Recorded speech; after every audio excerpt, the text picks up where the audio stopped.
Hi, how are you doing? Hope you're all doing good today. I'm going to talk to you about Copilot and how it can be more efficient and accurate in terms of the responses that you get. So you probably noticed that it's been super helpful. It can be really good in giving you responses to your prompts, but that only works if it knows what your business language is, what your goals are, the things that you do day in, day out. So today I'll show you how you can customize Copilot so it works like a smart assistant built just for your teams, accessing your data, giving you relevant responses. Because by default, Copilot is trained to do specific behaviors, email summaries, document drafts. But the true value you get out of Copilot is if it knows what you're doing. So if you're in consulting, it knows what files to look at. If you're in recruitment, it knows what HR documents to look at, etc. And so it needs to be able to see those contents, those documents to give you the relevant responses, right?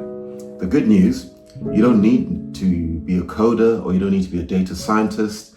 I'm going to show you 3 ways how you can configure Copilot just to do just that task, give you responses based on your data. So the first one is known as tuning with knowledge, right? And this is all about structuring your data in the right environment in SharePoint so that Copilot can easily find it. So have a look here. Pretend I'm someone in HR and I'm working the recruitment department. You can see I've got the HR document library over here, and we've got different sections here: compensation, career, benefits, culture, resume repository. Under that resume repository, I've got marketing department and I've got marketing CVs there. If there was finance, legal, they would also appear there with the appropriate CVs. Job descriptions, I've got that over there. So I've got the Contoso Marketing Specialist job description relevant for the marketing department. And what does that mean? So having a good structure like this means that when I use Copilot against that data as someone in recruitment, for example, I get my results quicker and it makes a lot more sense to Copilot. So easily now, if I just switch gears here, and suppose I wanted to use Copilot to evaluate those CVs, what I could simply do is, let's go over here and I just hide that. Go to some of my saved prompts, which I'll cover in another video. So Contoso CV evaluation. Can you evaluate the following CVs? David, Kim, etc. Notice those CVs are the ones that were here, right? Nicely structured. Go back to Copilot and once you evaluate those CVs against the job description. So that's a great use case. How many times do you recruitment have to look at the CV one by one, document what? Sorry, I wasn't able to respond to that. Is there something else I can help you? Let's try again. That worked last time. Let's just go back to the prompt library and let's give it to go. There we have it. So to evaluate the suitability of the 4 candidates, so and so, it's done that, it's ranked them based on suitability to the role. Which candidate is more likely to match the role, the job description that we've put out there. So you can see John Smith is a strong candidate and Michael is not as strong as John Smith. But the reason to get to this point, building that prompt, searching that data, the fact that I've got it nicely structured means I'm already getting value out of Copilot by getting the right responses in a quick way. So having your data structured in a good manner with good labeling, good naming convention really helps in your ability to use Copilot successfully. The second scenario I'm going to talk to you about is using Copilot Studio. So Copilot Studio, suppose I'm working in the construction, I want to be able to easily see what contracts have been worked on with Contoso. I can create an agent that will just point to where those contract files live. So let me do that. So if I go into create an agent, you've got some templates here. I'll go to configure, give it a name. Let's just call it contract evaluator. Give it a description, evaluate contracts. Instruction, please review contracts and provide insights. And then now all we have to do is tell it where to look for this. So we know that it'll be in the operations document library.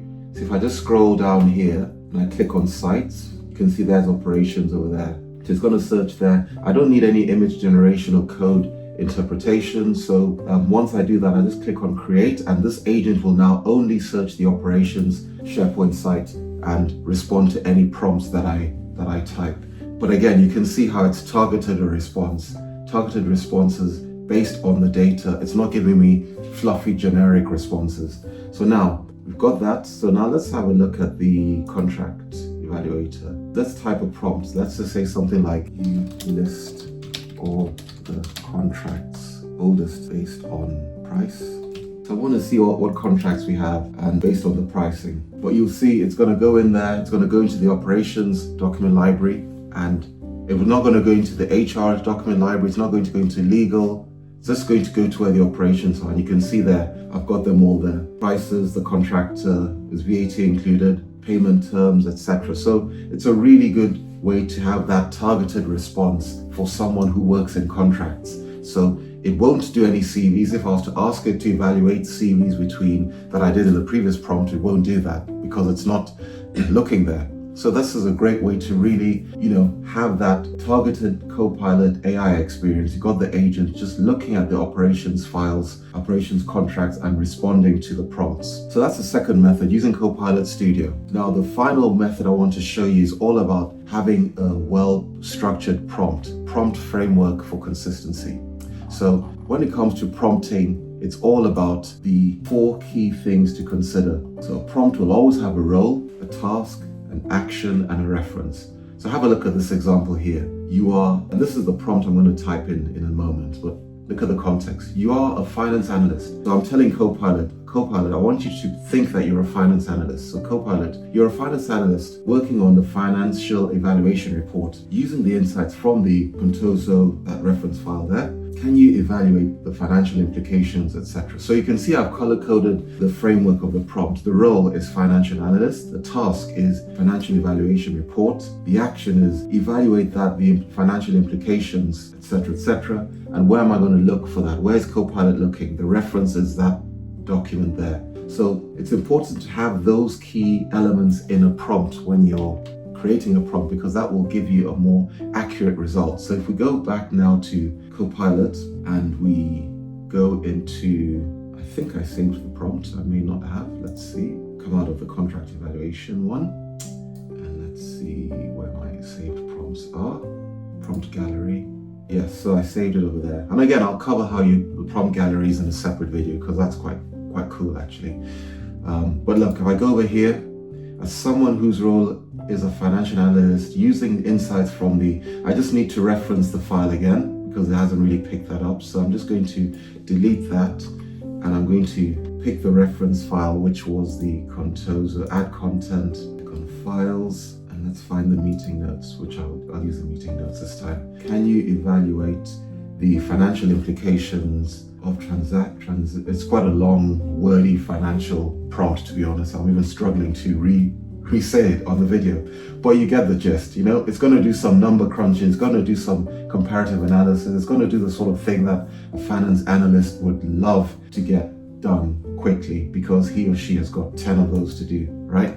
So one prompt, going to that document, it's extracting and analyzing the key insights from the document, it's giving me the category, giving me the details, giving me the implications. And that's great, you can copy and paste that. You can do some additional prompts that can such as estimate the total cost savings, identify the hidden expense details, so you can dive in a bit deeper as an analyst and get those answers quite quickly. So again, that was all due to the fact that I had a nice structured prompt where I'd given it the prompt that I'd done the key things that I mentioned here. If I just jump back here, role, task, action, reference, those are the things to think of when you're doing the creating a prompt. So I hope you enjoyed the videos and the 3 ways how you can use Copilot to help you be more efficient. So focus on structuring your data within SharePoint in a nice and structured manner, documents in the right way, folders in the right place, grouped by department, by role, by action, by activity. Then Copilot Studio, how you can use Copilot Studio to just focus on a particular area within SharePoint. So the example I showed you, the agent was just set to look at the operations SharePoint site, and within there all the contracts were there. So we know that agent will only respond to contract prompts, contract questions. Then of course, the final bit I showed you was how to structure your prompt in a way that Copilot will know what it needs to do. So you give the role, task, action, reference. That will help Copilot work better for you because it knows in what context it needs to do what you're asking it to do. A lot of words to do there, but you know what I mean. So guys, I hope you enjoyed this. Hope you enjoyed the video.